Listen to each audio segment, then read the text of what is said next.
Buenas noches. Hoy día vamos a llevar a cabo la sesión uno del módulo 2 del Diplomado de Derecho Administrativo Sancionador. Eh, Previamente quiero hacer algunas referencias respecto a, a qué tenemos que tener en cuenta para eh, analizar y tener en cuenta el tema de los principios del procedimiento administrativo sancionador. Eh, eh, los principios están tipificados en el tema de procedimiento sancionador, se encuentran tipificados en la ley del procedimiento administrativo general, ¿no? Eh, el artículo 229 ha establecido que estos principios deben ser aplicados de manera necesaria a todas aquellas actividades que rigen la administración pública y que se caracterizan por tener potestad sancionadora. Eh, Quería indicar que, si bien es cierto, en la ley, hay que tener en cuenta que la ley del procedimiento administrativo general 27.444 es una norma general, su mismo nombre lo dice, y está pensada para regular determinados aspectos desde un punto de vista macro. ¿Qué quiere decir? Que la ley de procedimiento administrativo general es una norma que nos da la estructura, establece las garantías del procedimiento administrativo, ¿no? Establece una clasificación que antes no existía en las anteriores normas y establecen ciertos derechos, principios y obligaciones que tiene la administración pública. Es así que coexisten muchos procedimientos especiales, ¿no?, dentro de todo el abanico de la administración pública, ¿no? Desde esta perspectiva es importante tener en cuenta que, por ejemplo, en el ámbito municipal habrá diversos procedimientos especiales, por ejemplo, destinados a la concesión de alguna licencia para desarrollar alguna actividad económica, por ejemplo. Entonces, las municipalidades tienen su procedimiento determinado, pero ello no obsta para que se guarden la estructura y respeten las garantías y derechos que establece la ley, si quiere decir una ley marco, una ley general, que es la ley 27.444.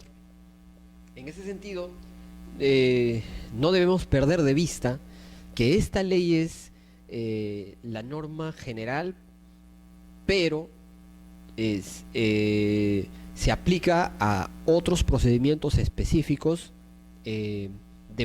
muchas veces de manera supletoria, pero no puede entrar en contradicción, o sea, no puede haber una colisión.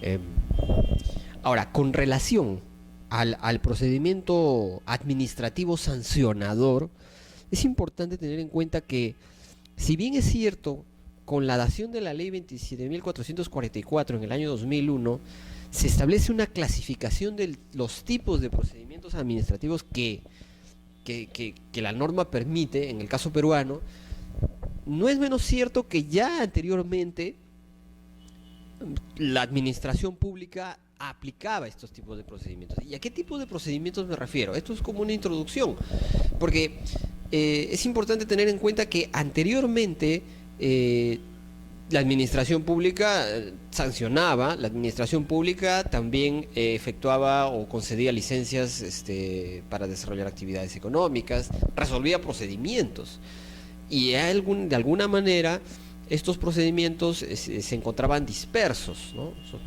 Esta forma de llevar a cabo estos procedimientos. Lo que hace la ley 27.444 es aglutinar y en todo caso sistematizar el asunto, ¿no? Sistematizar los derechos, las normas, obligaciones, garantías, principios, y clasifica qué tipos de procedimientos administrativos existen. Y establece, por ejemplo, como ya en el tema de derecho administrativo, derecho del procedimiento administrativo, conocemos que en el Perú existe el procedimiento administrativo bilateral, ¿no? o el procedimiento típico de la administración pública, que es el procedimiento en el que el administrado actúa a través del derecho de petición hacia la administración para solicitarle que efectúe algo o que conceda algo a favor del administrado, ¿no? Típico caso de la licencia de funcionamiento, ¿no? O el típico caso de un derecho que yo pago para seguir un procedimiento registral, por ejemplo, ¿no? Entonces, son procedimientos típicos, ¿no? Pero también clasifica en procedimientos, o esta clasificación admite procedimientos trilaterales, por ejemplo, ¿no? Los procedimientos trilaterales en los cuales existen dos administrados que ante un conflicto o una situación que amerite esclarecerse, acuden a un tercero, que en este caso es la administración, para que resuelva este conflicto, ¿no? Y una tercera clasificación que establece ya la ley del procedimiento administrativo general, que es los procedimientos sancionadores. Tan es así y tanta es el énfasis que la norma general le ha querido poner a esta clasificación, y sobre todo a esta última, ¿no?, referida a los procedimientos sancionadores, que ha dedicado incluso un capítulo exclusivo solamente a referirse a la potestad sancionadora de la administración pública. Entonces, es muy importante previamente tener en cuenta que en la parte general del procedimiento administrativo se establecen principios, ¿no? Pero son principios que irradian el procedimiento administrativo de manera genérica, ¿no?, que pueden ser aplicables tanto a los procedimientos bilaterales como a los trilaterales, ¿no?, bilaterales o de aprobación, ¿no? Pero en cuestión del procedimiento, y que ciertamente estos principios también entran a tallar y deben ser observados en los procedimientos sancionadores, ¿no? No quiere decir que tampoco entran a tallar ahí. Sin embargo, el procedimiento sancionador, debido a su naturaleza, porque supongo que ya se ha visto cuál es su naturaleza, entendemos que es un procedimiento bastante especial y, por decirlo menos, bastante singular en cuanto a las reglas que tiene. Este capítulo, aparte de tratar el asunto de manera muy, muy específica, regula también ciertos principios. Ojo, no estamos diciendo que estos principios colisionan con los principios generales del procedimiento administrativo, sino que son principios mucho más específicos que buscan cautelar, garantizar el procedimiento, garantizar los derechos de los administrados, ¿no? Y básicamente hay una mención en el artículo 230, pero acá quiero hacer una pequeña reflexión. No sé si seguramente se ha visto anteriormente, pero la norma, el artículo 229, que es el que regula en principio los principios de la potestad sancionadora, el artículo 230 es el que los empieza a numerar. Establece este 229, inicialmente, en la redacción inicial, solamente establecía que estos principios deben ser observados de manera supletoria, ¿no? Había una suerte de mención de estos principios solamente para que la administración los observe, ¿no?, solamente de manera supletoria. De manera que no existía la obligatoriedad de alguna forma de observarlos en los procedimientos administrativos. Tan es así que la administración pública, desde el 2001 que se aprueba esta norma, entra en vigencia, ¿no?, desde el 2001 hasta el año 2008, prácticamente estos principios han estado consagrados en esta ley, pero la administración no tenía la obligación de observarlos. Si bien es cierto, en algunos casos se observaban, se se invocaban, ¿no? Y en muchos casos eran usados. No obstante, la administración no tenía la obligación de seguirlos a rajatabla, ¿no? Es así que en el año 2008 se publica una norma que modifica este artículo. Y esta norma ya prevé que, que los principios de la potestad sancionadora que establece la ley del procedimiento administrativo general, estos principios que hoy día vamos a comenzar a ver, ya deben observarse de manera necesaria, ¿no? Entonces, hay una modificación importante, porque hasta antes del año 2008 estos principios muchas veces no necesariamente eran observados y solamente se recurría a ellos de manera supletoria, es decir, cuando era necesario, ¿no?, se podía acudir a ellos. Pese a que ya existían procedimientos sancionadores que la administración pública ya usaba, caso típico de la SUNAT, por ejemplo, ¿no? Pero entonces, aquí, de alguna forma, con esta modificación sustancial, los principios establecidos en la ley del procedimiento administrativo general en lo concerniente a la potestad sancionadora ya cobran mayor vigencia y cobran mayor relevancia para la administración, quien de ahora en adelante tiene que observarlo sí o sí, porque si no está incurriendo en una infracción, ¿no? Por eso es que ahí he hecho una mención a la nueva norma, el artículo 229 ya modificado, ¿no?, con este decreto legislativo 1029, ¿no? Entonces, hay que tener en cuenta esa premisa para poder entender que estos principios deben ser observados necesariamente, ¿no? No los podemos pasar por alto. También es importante, como un preámbulo, informarles que, y de hecho que ustedes saben que el procedimiento administrativo sancionador tiene de alguna forma un sustento, o en todo caso es una proyección del derecho penal, ¿no? Eso creo que queda claro. Y de la misma forma, también los principios siguen la misma suerte, ¿no? Entonces, también diremos que estos principios de la potestad sancionadora son una extensión del procedimiento o del derecho penal, ¿no?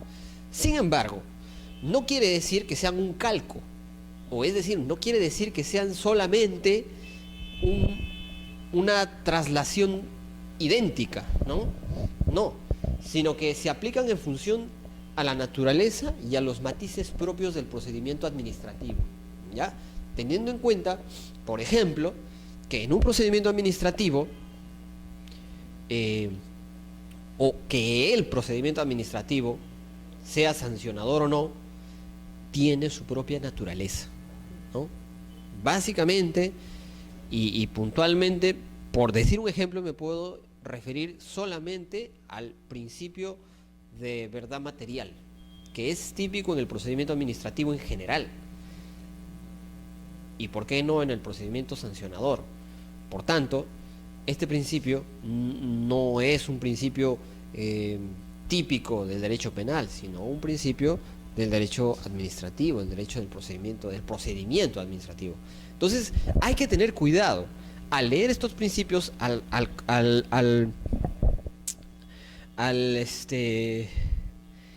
estudiar estos principios. Debemos tener en cuenta que no son un calco idéntico, no son una proyección idéntica, ni su aplicación es idéntica a los principios del derecho penal. De tal manera que no podemos tampoco caer en el error que al hacer una defensa o asesorar un caso, un abogado, por ejemplo, no podría asesorar un caso o ejercer una defensa en materia de procedimiento administrativo sancionador únicamente teniendo en cuenta la perspectiva penal, porque tampoco podemos llevar el asunto a ese extremo, ¿no? Entonces es importante tener en cuenta que el fundamento, si bien es cierto, y estos principios devienen de la esfera penal, deben ser aplicados de conformidad con la naturaleza del procedimiento administrativo, ¿no? Con la naturaleza misma del procedimiento. Y bueno, vamos a continuar con el principio de tipicidad. Este principio, también conocido como el principio o subprincipio de taxatividad, es un principio que nos indica que solamente las conductas que son sancionables administrativamente deben estar previstas expresamente en las normas con rango de ley, ¿no? Es básicamente, como había dicho, una proyección a lo que ya se conoce en derecho penal, e incluso este principio, ¿no?, ya ha sido, o en todo caso, está constitucionalizado, ¿no? O sea, no podemos restarle menos mérito, porque es un principio bastante importante, ¿no? El artículo 2 de la Constitución ya hace una mención genérica, pero desde un punto de vista constitucional, del principio de tipicidad, ¿no?, o taxatividad, y nos indica que nadie, si me permiten dar lectura, nadie será procesado ni condenado por acto u omisión que al tiempo de cometerse no esté previamente calificado en la ley, de manera expresa e inequívoca, como infracción punible, ni sancionado con pena no prevista en la ley. Se darán cuenta que este principio es tan importante que está en la Constitución. O sea, es una garantía y un derecho de toda persona respecto a la administración de justicia. Claro que está desde un punto de vista más enfocado, como ustedes podrán ver en la redacción, al derecho penal, ¿no? Pero no por ello quiere decir que este principio, nuevamente debo decir, que deba ser aplicado tal cual se podría aplicar en el derecho penal, ¿no? Entonces, nuevamente quería poner la lámina para que ustedes puedan tener en cuenta que solamente las conductas, solamente son conductas sancionables las infracciones previstas expresamente en normas con rango de ley. Ahora, este principio también tiene un contenido interesante, ¿no? Voy a empezar a, de alguna manera, analizar cada uno de estos, cada contenido, ¿no? Porque el principio de tipicidad lleva intrínseco muchos aspectos que es importante analizar, tener en cuenta. Y vamos teniendo en cuenta que para que este principio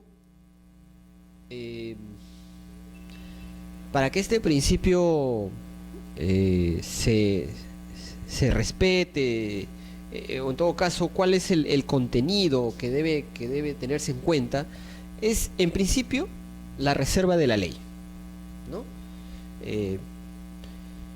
También otro elemento o presupuesto de este principio es que exista una certeza o exhaustividad suficiente en la descripción de las conductas sancionables, ¿no?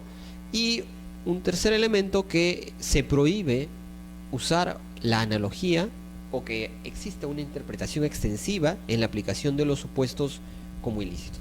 Entonces, vean ustedes que este principio lleva intrínseco tres elementos que deben concurrir necesariamente. Respecto al primero, respecto a la reserva de la ley, debemos indicar que la norma ha establecido y ha reservado solamente a normas con rango de ley, ¿no?, todas las conductas, ¿no?, las conductas que pueden ser pasibles de sanción por parte de la administración. Ahora, esto podríamos desglosarlo de la siguiente manera. ¿Qué podemos entender por reserva de la ley? Primero, que es una garantía formal, ¿no? El administrado debe tener la certeza que este hecho o esta remisión a la ley es una garantía desde el punto de vista democrático de la división de poderes, ¿no? Porque nos está diciendo de alguna manera que solamente las normas con rango de ley pueden establecer conductas sancionables por la administración, ¿no? Reserva a la ley como única forma de que se puedan tipificar conductas.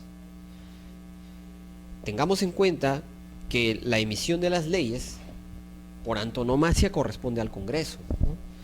Y si bien es cierto, existen otras normas que tienen rango de ley, por ejemplo, los decretos legislativos, que son por delegación de facultades, o también, por ejemplo, las ordenanzas municipales, ¿no? Que también tienen rango de ley. Entonces, como se verá, lo que ha considerado el legislador es que solamente las normas con rango de ley pueden tipificar conductas sancionables, ¿no? Ahora, lo que persigue esto es que a través de la administración no se establezca una suerte de tipificación reglamentaria, ¿no? Porque la tipificación reglamentaria de alguna forma no es que sea mala, no es que sea perniciosa, pero no se, de alguna forma lo que se busca es que exista la actividad sancionadora del Estado provenga de una fuente legislativa, ¿no? Que exista un debate en el Congreso para establecer aquellas medidas o conductas sancionables, ¿no?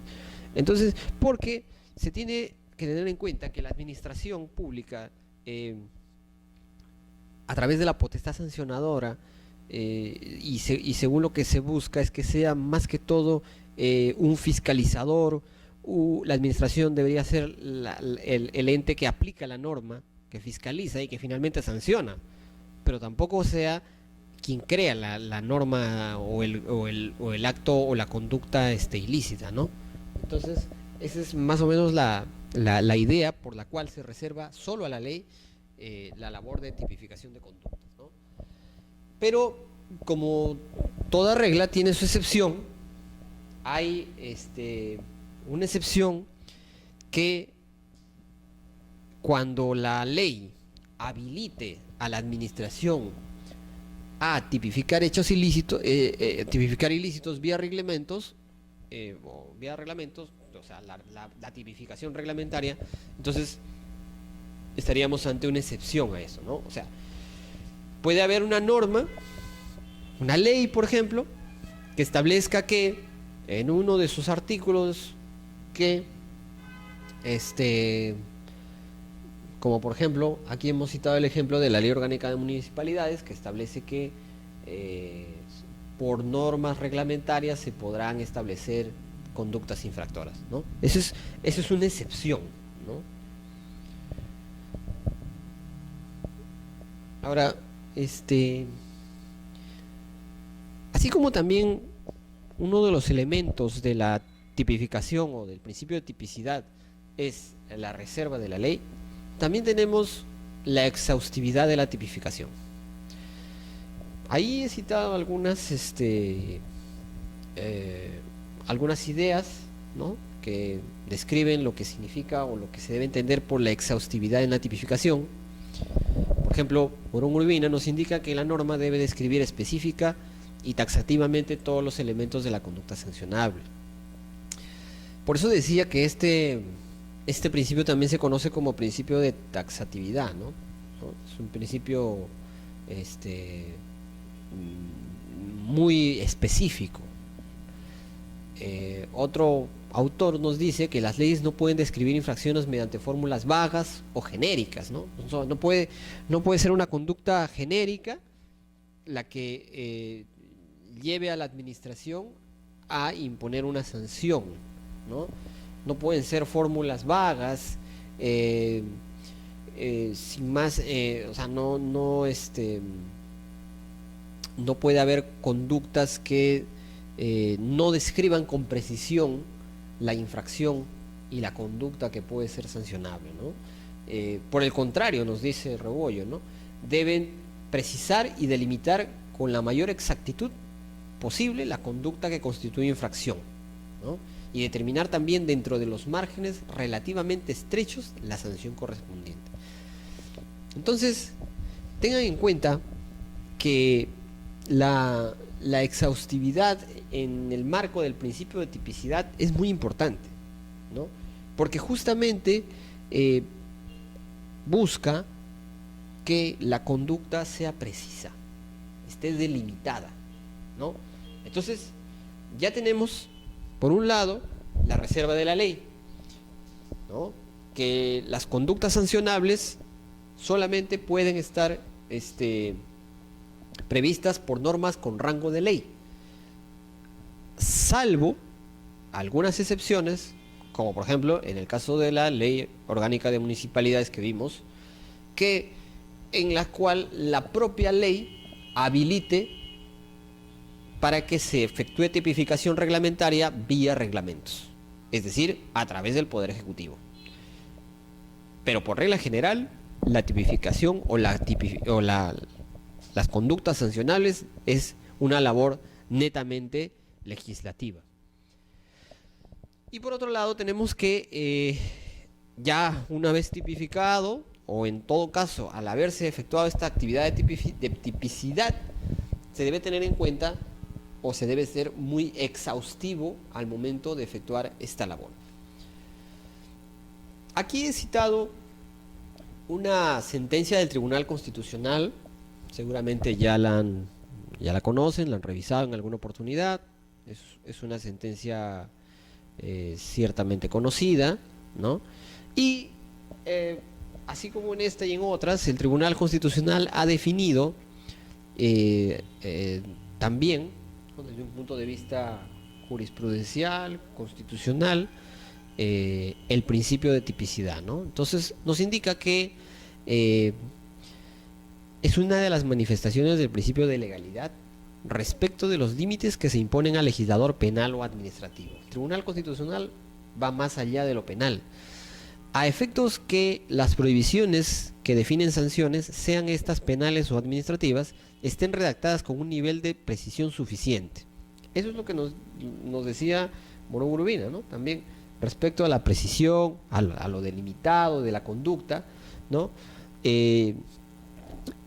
Tan es así, ¿no?, que permita esta precisión, que permita a cualquier ciudadano con formación básica comprender sin dificultad lo que se está prescribiendo bajo amenaza de sanción o en una determinada disposición legal.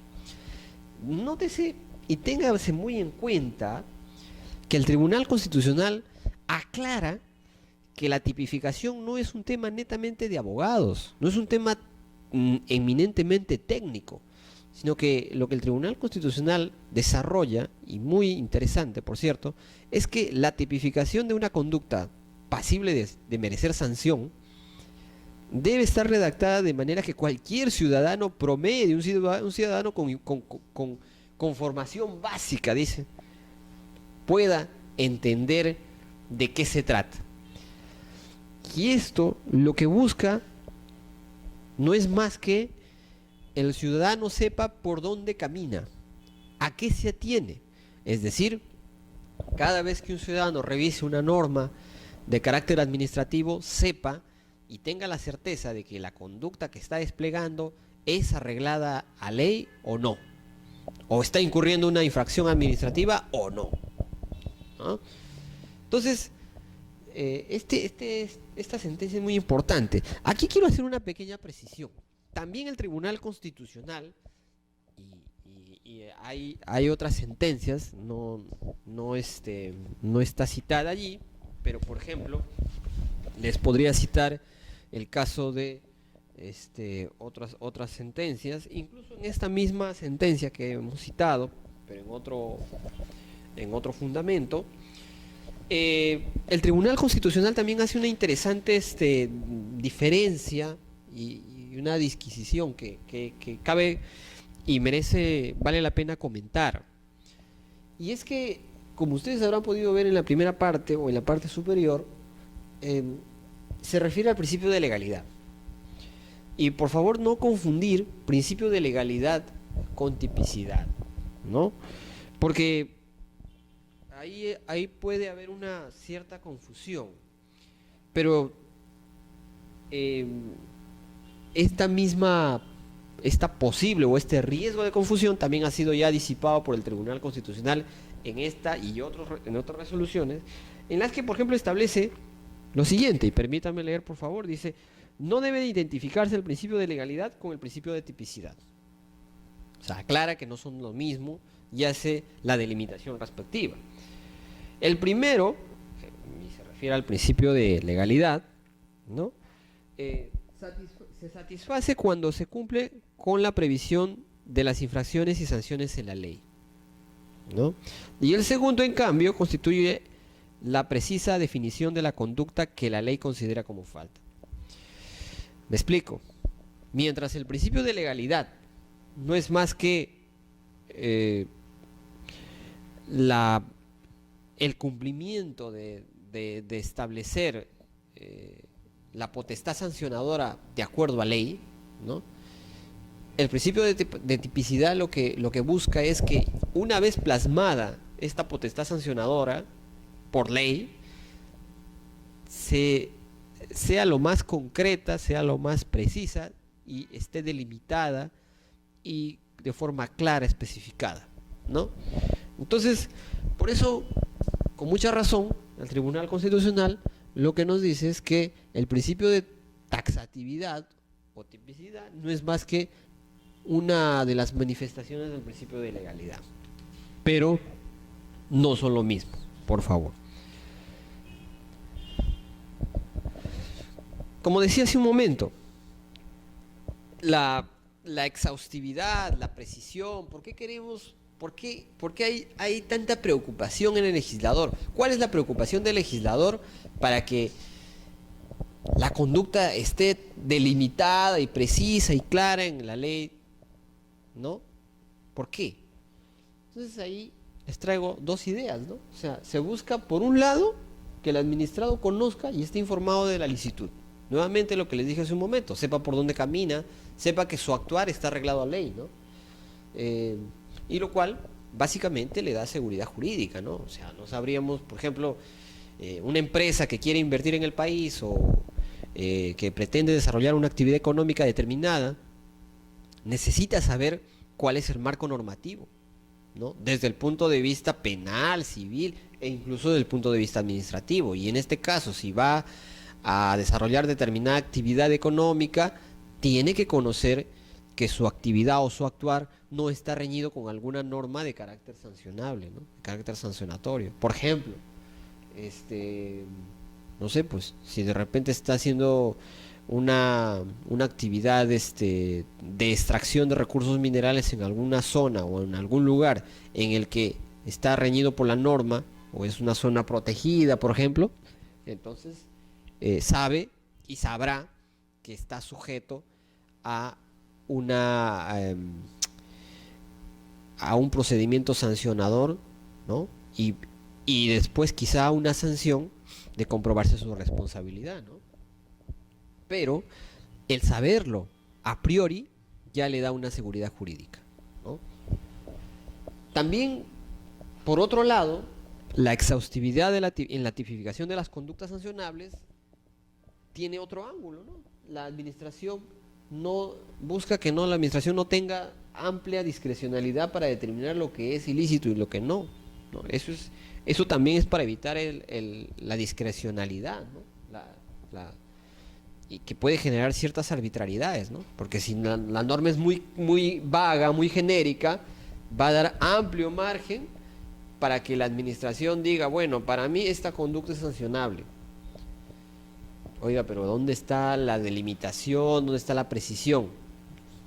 Entonces, eso va a generar arbitrariedades, ¿no? En algunos casos, para un servidor público o para un funcionario público, la conducta sancionable será A, B. Para otro podrá ser B. Y para un tercero podrá ser A, B, C. Depende, ¿no? Entonces, ¿por qué? Porque si la tipificación no es exhaustiva como se busca, incurriríamos en esta situación que afecta el derecho de defensa del administrado, ¿no? Y de alguna forma esto ya produce eh, una arbitrariedad administrativa, ¿no?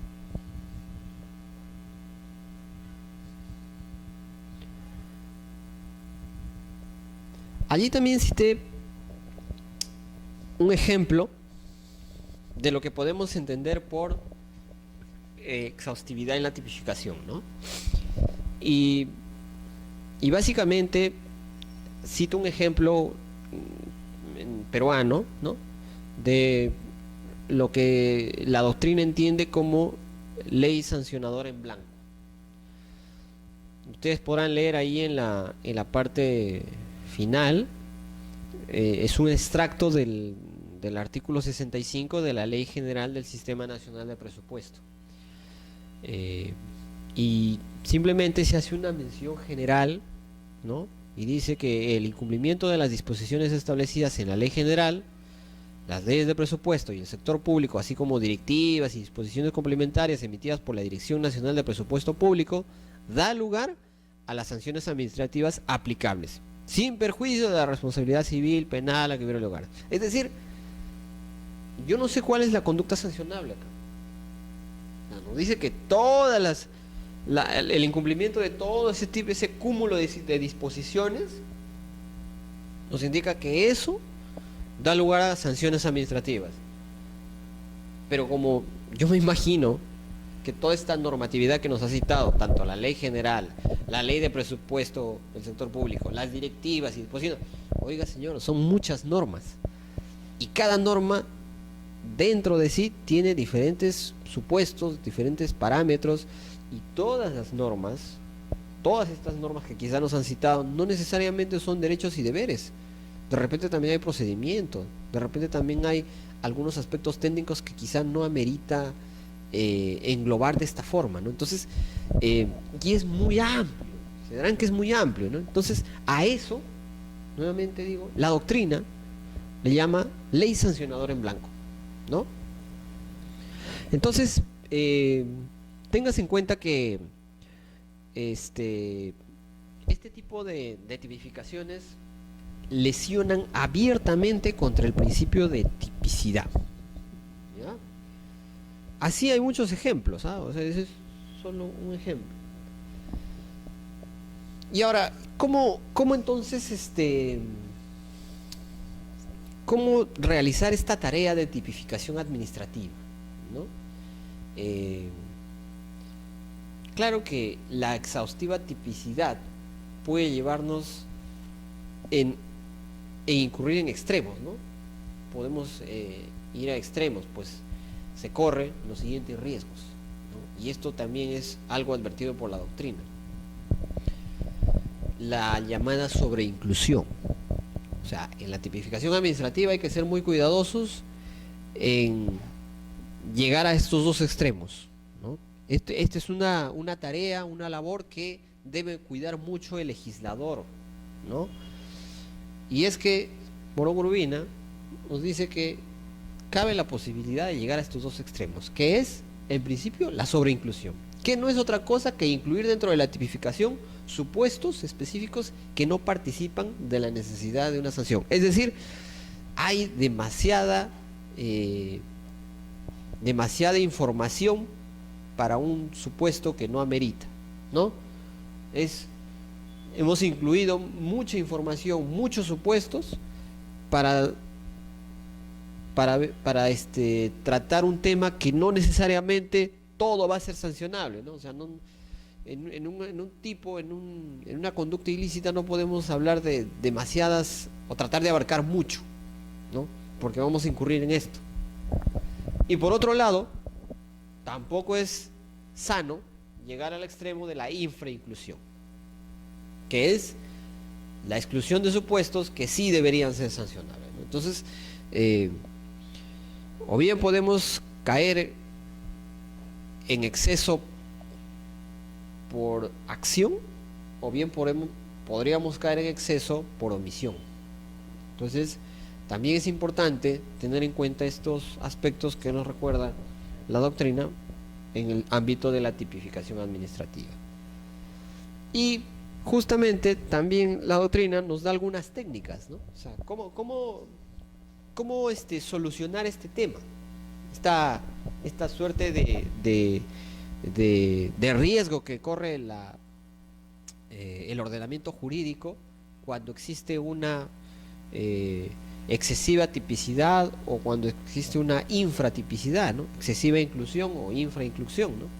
Entonces la doctrina nos establece que hay dos formas: la colaboración reglamentaria y la tipificación indirecta.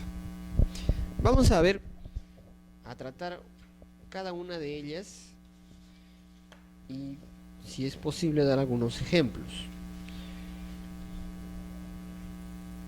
Respecto a la colaboración reglamentaria, su mismo nombre lo indica, ¿no? Admite la colaboración de disposiciones reglamentarias para la tipificación de ilícitos administrativos en los que se refiere a identificación, especificación o graduación de infracciones y sanciones, sin que ello constituya nuevas conductas.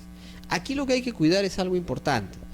Si bien es cierto, a través de esta colaboración reglamentaria se podría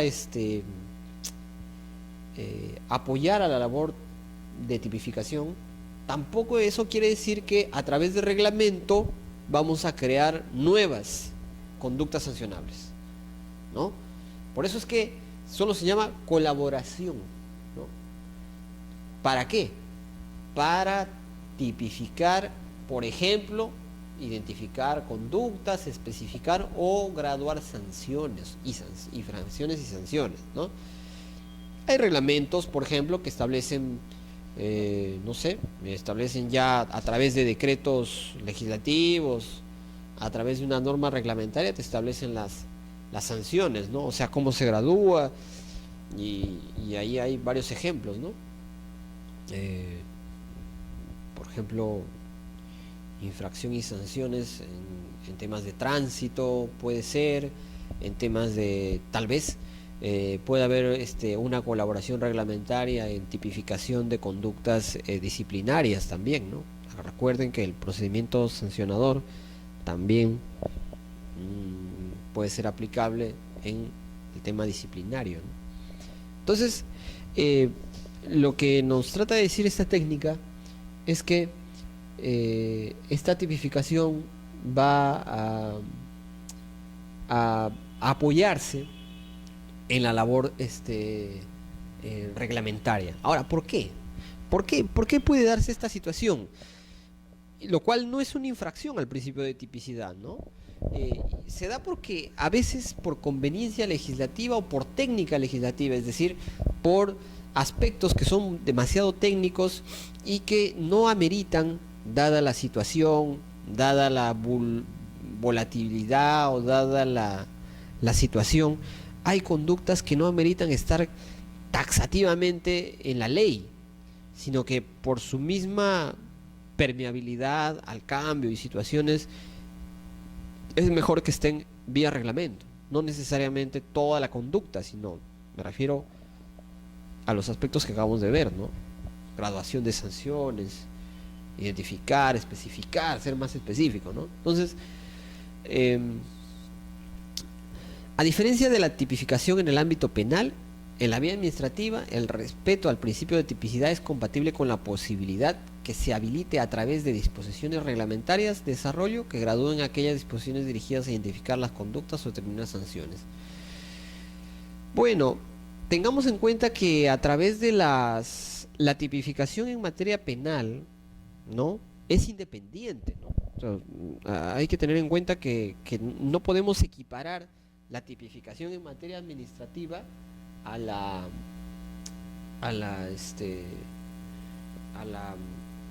tipificación administrativa, porque en el ámbito penal por lo general tenemos un supuesto de hecho, ¿no?, una conducta y la sanción, ¿no?, y todo está dentro de un tipo penal, ¿no?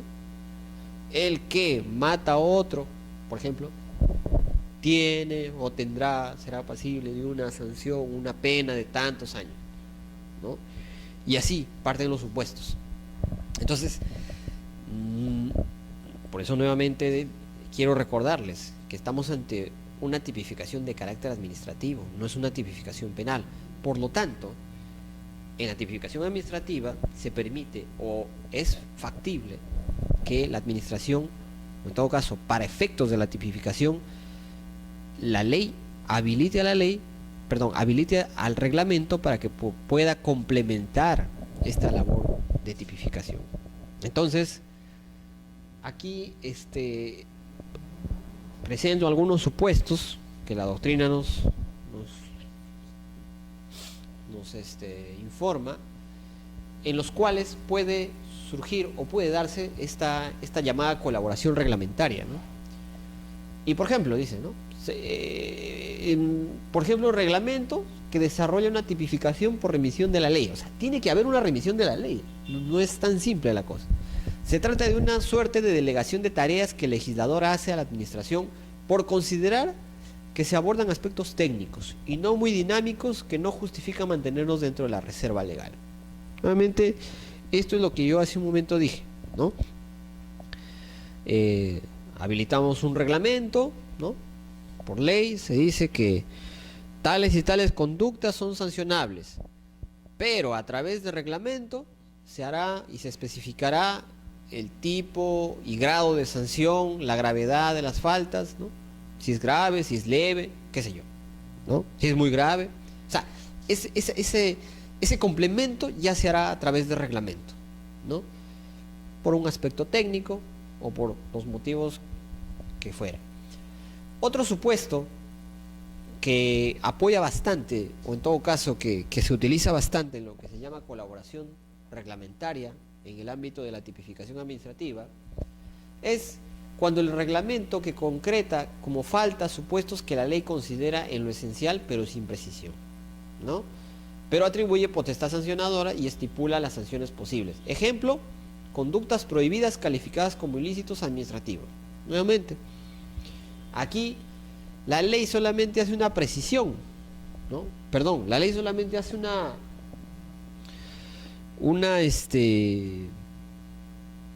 mención al aspecto sancionador, ¿no? O a la conducta que puede ser sancionable, pero a través del reglamento ya se hace una precisión más concreta y se establecen faltas o supuestos, ¿no? Otro supuesto es el reglamento que organiza los supuestos distribuidos en varias disposiciones para hacer un compendio de faltas administrativas en una misma materia. Suele haber leyes vinculadas o que regulan ciertas materias afines que establecen infracciones, conductas sancionables, pero que por una cuestión de técnica legislativa, este grupo de leyes, por ejemplo, remiten a un reglamento para que se complemente la labor de tipificación, ¿no? Y se aglutine en un solo texto la labor de tipificación de sanciones, graduaciones, ¿no? Caso típico ahí está de los TUPAS, ¿no? Perdón, es texto único ordenado. Estaba hablando de los TUPAS, ¿no? Los textos únicos ordenados.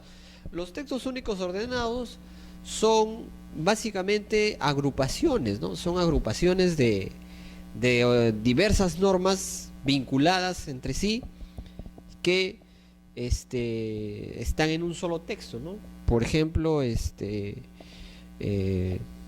pongámonos un caso que hoy día se publica una ley determinada y que establece una serie de supuestos, ¿no? Establece supuestos, regula derechos, reconoce derechos, obligaciones, una norma marco para alguna determinada situación. Pero resulta que esta norma no es tan concreta en lo referente a sanciones. Entonces mañana sale una norma, una nueva ley que complementa, por ejemplo. Y de acá a 2 meses sale otra norma que modifica esta norma original. El otro año, a unos 10 meses posteriores nuevamente se modifica. Entonces hay la necesidad, quizás por parte del legislador, de agrupar todas estas normas en un solo texto, ¿no? Por ejemplo, ese es un ejemplo, ¿no? Ese es un ejemplo a través del cual se generan los textos únicos ordenados. Y ahí quiero hacer una precisión: los textos únicos ordenados no es que sean una nueva norma. Los textos únicos ordenados simplemente son eso, un texto único ordenado, de manera que las normas que aglutinan no pierden su vigencia. No es que las normas pierden su vigencia porque ya están en un texto único ordenado y este texto único ordenado es el, si se quiere decir, es una nueva norma. No, no es así. Estos textos únicos ordenados por lo general se dan a través de decretos supremos, ¿no?, emitidos por el Poder Ejecutivo. Y lo que hacen nuevamente, repito, es aglutinar, agrupar diversas normas que están vinculadas. Pero eso no quiere decir que este texto único ordenado es una nueva norma. Las otras normas siguen vigentes. Lo que hace el texto único ordenado es agruparlas y sistematizarlas, ¿no? Muchas veces porque ha habido bastantes modificaciones, ¿no? Entonces, ahí tienen otro supuesto. Y estos textos únicos ordenados también pueden servir para aglutinar e incorporar sanciones, precisar sanciones, ¿no?, aclarar ciertos puntos, complementar la labor de tipificación. Otro supuesto que también recogemos de la doctrina es reglamentaciones autónomas o de entidades constitucionalmente autónomas, incluso del Poder Legislativo, donde su potestad reglamentaria es parte de su garantía institucional, ¿no? O sea, también recuerden que, por ejemplo, hay un reglamento del Congreso, ¿no?, que también allí también hay potestad sancionadora, ¿no?, porque de alguna forma también son administración pública, desde un punto de vista general, amplio. Ellos también son administración pública. Y el reglamento del Congreso también establece ciertas sanciones, ¿no?, cierta actividad de potestad sancionadora, ¿no? Entonces, allí también hablamos de una suerte de colaboración reglamentaria, ¿no?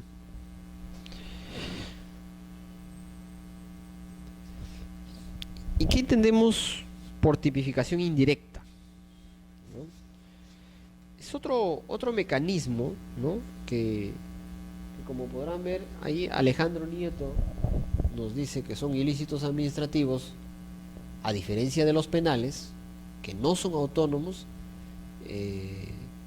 sino que se remiten a otra norma en la que se formula una orden o prohibición, cuya inobservancia e incumplimiento constituye la comisión de una infracción. Aquí lo que hace esta técnica es remitirnos a otra norma, no necesariamente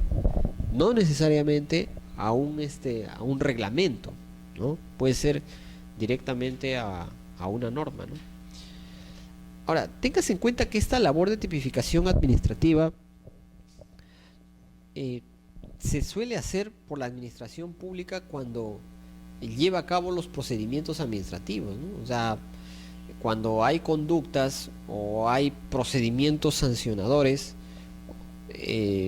muchas veces acudimos a una norma para imputar cargos, ¿no? Y esta norma no es concreta, o sea, no necesariamente es concreta, no es tan específica.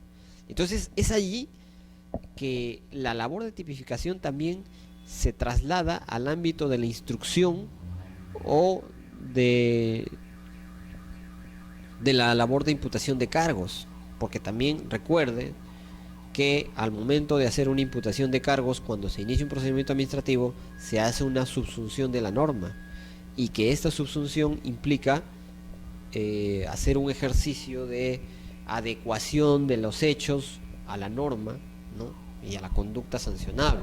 Entonces, posible conducta sancionable en este caso. Entonces es importante que estos mecanismos, estas técnicas de tipificación administrativa las tengamos muy en cuenta, sobre todo al momento que vamos a ya sea crear o generar legislación, ¿no? Y no terminemos por crear nuevos tipos a través de reglamentos cuando solamente la ley habilita para que se trate de una colaboración y excepcionalmente, ¿no? Exista una tipificación vía reglamento, por ejemplo, ¿no? Entonces, y también para que pueda ser empleada, estas técnicas puedan ser empleadas por la administración pública en el marco de los procedimientos que tiene a cargo, ¿no? Como digo, no siempre una conducta tipificada, una conducta sancionable que se encuentra en una ley,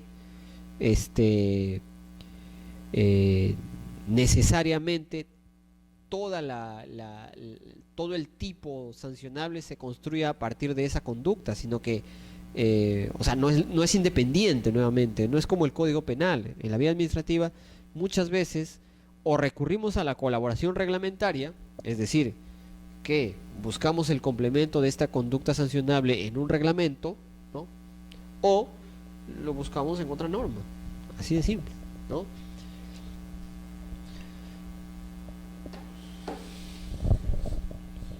Vamos avanzando con este tema y allí podemos ver que respecto a la tipificación indirecta hay dos formas, ¿no? La primera es que hay una tipificación remisiva expresa. Esa es una forma de tipificación indirecta. Y se da cuando la ley, en cumplimiento de la tipificación legal, enumera taxativamente las infracciones, expresando su remisión a los preceptos en que aparecen. Así, es ilícito típico, el ilícito típico está constituido por dos normas: la que manda o prohíbe y la que advierte el incumplimiento, o la que advierte que el incumplimiento es una infracción, ¿no? Entonces, por ejemplo, tenemos una ley determinada que dice o que establece son infracciones a la siguiente norma, tales conductas, tal, y empieza a enumerar, ¿no? Y hay otra norma, ¿no?, que puede estar en el mismo cuerpo legal y nos indica: las normas o las conductas establecidas en el artículo 324 de tal ley merecen tal sanción, son sancionables de acuerdo a la ley por, no sé, una suspensión, una multa, ¿no?, un cierre, qué sé yo. Las consecuencias sancionables están en otra norma, pero por una remisión expresa. ¿Y cuándo está la remisión expresa? En la misma norma, dice, ¿no? Las sanciones previstas para esta norma se encuentran en el artículo tal. Entonces es una remisión expresa, ¿no? La otra forma es la tipificación implícita. Aquí no necesariamente hay una remisión expresa, pero se entiende, ¿no?, ya implícitamente, cuando, por ejemplo, existe una norma que establezca supuestos de hecho prohibidos, pero que no establezca normas tipificadoras. La ley no podría permitir que el incumplimiento de sus mandatos o prohibiciones resulte impune, ¿no? O sea, cuando el caso ya es muy evidente, ¿no? O sea, establecen conductas que son graves, que para cualquier administrado, ¿no?, le es suficientemente fácil comprender que obviamente que la vulneración a estas conductas va a generar una sanción. Entonces no necesita haber una remisión directa, sino que ya se entiende que este incumplimiento a estas conductas van a llevar intrínseca una sanción, ¿no? Entonces no necesita una tipificación expresa. Y bueno, eso es lo que podríamos decir en cuanto a este principio de tipificación administrativa. No sin antes quería citar algunos ejemplos y en todo caso mostrarles lo que podría llevar o lo que podría desencadenar la, la vulneración a este principio, ¿no? Y como hace un momento decía, ¿no? El Tribunal Constitucional ya ha establecido y ha definido, ¿no? Expresamente qué se debe entender por este principio. Y también ya ha habido casos, ¿no? Ha habido y existen casos que nos muestran en qué casos, por ejemplo, la, se vulnera este principio, ¿no? Y, por ejemplo, es importante citar el caso o algunos casos que se han visto a nivel, incluso a nivel del Tribunal Constitucional, por ejemplo, en materia disciplinaria, ¿no? En materia disciplinaria ocurre que muchas veces, en este caso hablamos de potestad disciplinaria del Estado, ¿no? Para hablar de procedimiento administrativo o para hablar de potestad administrativa sancionadora, ¿no? Hay comisiones disciplinarias de procesos disciplinarios, procedimientos disciplinarios que de repente imputan ciertas conductas a determinados trabajadores, empleados públicos, y terminan llegando al extremo de expulsarlos, ¿no? O sea, ha habido casos que incluso, como digo, han llegado al Tribunal Constitucional y que han sido basados en normas genéricas, ¿no? En tipos genéricos, en tipos, en una tipificación genérica. Entonces, cuando ocurre esto, el administrado fácilmente puede recurrir ya sea a una acción de amparo o cuestionar la decisión en sede judicial a través de un proceso contencioso quizá, pero fácilmente se puede invocar esta transgresión al principio de tipicidad, ¿no? Y como digo, ha habido casos, ¿no? Casos muy, muy conocidos que el Tribunal Constitucional ya ha establecido, ¿no? En los cuales incluso, ¿no? No existía procedimiento previo, ¿no? O sea, se establece una sanción al trabajador por haber cometido determinada falta y además que no se le informa sobre los derechos que tiene durante el procedimiento, tampoco se le informa qué conducta infringió, ¿no? Solamente se remiten a la norma, se remite al reglamento interno de trabajo que establecen los deberes del trabajador, ya está. Entonces, no hay una, ¿no? Y por tanto se considera que la conducta tal es la que se ha vulnerado, pero no hay una no hay una norma expresa, típica, ¿no? Una tipicidad de la conducta, ya sea a través de la misma norma o a través de una colaboración reglamentaria, ¿no? Porque puede estar en la ley y de repente hay un complemento en algún reglamento, pero cuando no hay esta situación, ahí tenemos un problema, porque se convierte esto ya en una arbitrariedad que afecta el derecho de defensa, ¿no? Entonces, los supuestos son muchos, ¿no? Y también podríamos, por ejemplo, citar casos referidos no solamente a la existencia de un tipo, o sea, no es una norma que sanciona, sino también hay extremos en los que ni siquiera hay un procedimiento establecido. Entonces, no podría suplirse esta falta de tipicidad, por ejemplo, cuando la comisión establece las reglas del juego una vez que ya inició el procedimiento, ¿no? O sea, oye, tipifico la conducta ahora que ya te inicié, recién voy a tipificar y voy a establecer un reglamento o una norma para decir, por si acaso, la conducta que te estoy imputando es esta. No, eso tiene que estar previo, ¿no? O sea, la tipificación tiene que ser previo, o sea, debe haber una norma anterior al inicio del procedimiento que sancione, ¿no?, la conducta que se me está imputando. Entonces, de lo contrario, el procedimiento será nulo. De lo contrario, la sanción también es nula, porque es una sanción arbitraria, una sanción que no se sustenta en una conducta tipificada realmente, ¿no? Y jurídicamente, y por tanto se está vulnerando, uno, el principio de legalidad. Dos, se vulnera también el principio de motivación, porque ustedes saben que toda resolución que establece una sanción, todo acto administrativo que va a generar una sanción, debe estar necesariamente motivada, ¿no? Es una garantía también del debido procedimiento. Entonces, y también nuevamente diré que el Tribunal Constitucional también ha dicho en algunos casos que este tipo de situaciones, esta transgresión al principio de tipicidad, también afecta el derecho a obtener una decisión motivada por parte de la Administración de Justicia, perdón, y en este caso a la Administración Pública, ¿no? Por tanto,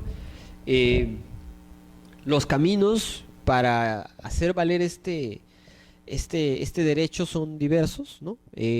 La forma como en muchos casos esto ha llegado al Tribunal Constitucional ha sido a través de acciones de amparo, ¿no?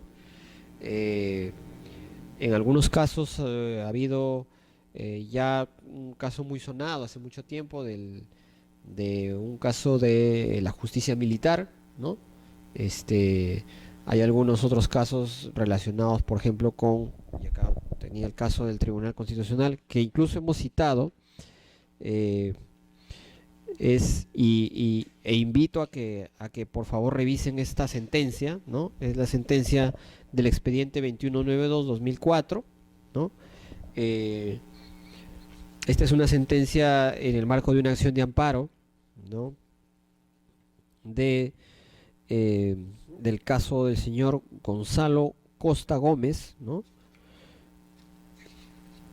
Contra una resolución de alcaldía, ¿no? De la Municipalidad Provincial de Tumbes, que a través de una resolución de alcaldía, ¿no? Le impuso la sanción, por ejemplo, de destitución, ¿no? Lo destituyó de su trabajo porque la Comisión Permanente de Procesos Disciplinarios, ¿no? De esta municipalidad le, no le imputó, en todo caso, le imputó faltas administrativas, ¿no? Y sin haberse basado en una tipificación de la conducta, ¿no? Entonces, aquí, por ejemplo, el Tribunal Constitucional, de manera ejemplar, ¿no? Y muy oportunamente declara fundado el recurso de amparo, ¿no? La acción de amparo, no solamente, y en este caso en particular, se ocupa de la taxatividad, ¿no? Porque la conducta no estaba tipificada, pero también parte ya del otro extremo de esta sentencia, que nuevamente invito a que la revisen, es el principio de proporcionalidad, ¿no? Que es también un principio del procedimiento sancionador, que lo vamos a ver más adelante. Entonces, aquí también se hace un análisis del procedimiento, del principio de proporcionalidad, ¿no? Considerándose que la conducta la conducta que había desplegado este trabajador, ¿no? No resultaba, o en todo caso la sanción no resultaba proporcional, ¿no? Y en consecuencia ordena que se reponga al recurrente o a los recurrentes a su puesto de trabajo, ¿no? Entonces, procedimientos de esa naturaleza, sentencias, hay bastantes, ¿no? Y, y en todo caso, depende ya del operador jurídico, en este caso de los abogados que tengan a cargo el caso, ejercer correctamente su derecho, ¿no? Porque no siempre el hecho que existe una sanción es un indicador que ésta fue emitida o fue otorgada, quizá respetándose las garantías del debido procedimiento y los principios de la ley del procedimiento administrativo general, ¿no? Entonces, y con esto quiero regresar a lo inicial, ¿no? Que si es que estaríamos ante, o en todo caso, entre el 2001 y el 2008, que se dio la norma, quizá tendríamos la posibilidad de no acatar este principio, ¿no? O sea, alguien diría, no necesitas acatarlo, en todo caso tendrías que recurrir supletoriamente a ese principio, ¿no? Pero como ya dije, al inicio, ahora los principios de la potestad sancionadora que están recogidos en la Ley del Procedimiento Administrativo General son de observancia obligatoria por todos los organismos, órganos de la administración pública. Entonces, no podrían desobedecer este principio en particular, porque justamente es un principio que se debe observar por todos. Al margen que al margen de que los órganos administrativos, las entidades administrativas tengan su propia norma, ¿no? Tengan su propio procedimiento, pero deben respetar estas garantías, entre ellas este principio de tipicidad que es bastante importante. Eso es todo respecto a esta sesión. Conmigo nos vemos en la próxima sesión para tratar los siguientes principios. Muchas gracias.